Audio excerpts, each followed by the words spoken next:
মেঘ বৃষ্টির লুকোচুরির মধ্যে প্রকৃতিতে চলছে শরতের আবাহন। আকাশ জুড়ে পেঁচ তোলার মতো মেঘের ভেলা।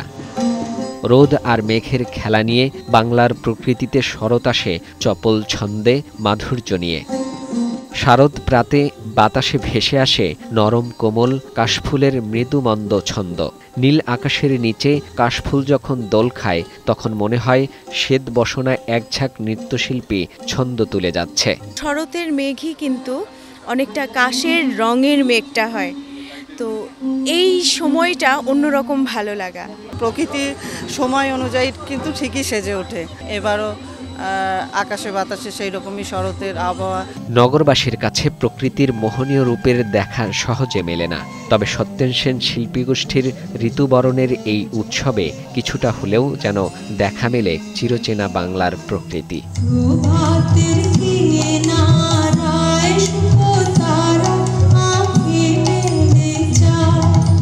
শুক্রবার সকালে ঢাকা বিশ্ববিদ্যালয়ের চারুকলার বকুলতলায় শরৎ উৎসবের আয়োজনে অংশ নেন একঝাঁক শিল্পী। বাংলা সাহিত্যের ষড়ঋতুর বৈচিত্র্য গানে, কবিতায়, সুরে ও ছন্দে প্রকাশিত হয়েছে। বৈচিত্র্যের এই সংস্কৃতি লালন করার দায়িত্ব নবীন প্রবীণ সকলের।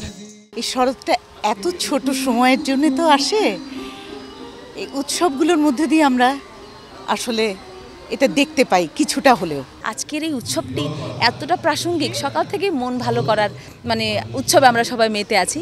বাংলার মাটি ও প্রকৃতির এমন উৎসব তাই নব আনন্দে জেগে ওঠার বাণীমন্ত্র যেমন শোনায়, তেমনি দায়িত্ববান করে তোলে প্রকৃতি সংহারী পদক্ষেপ প্রতিরোধে।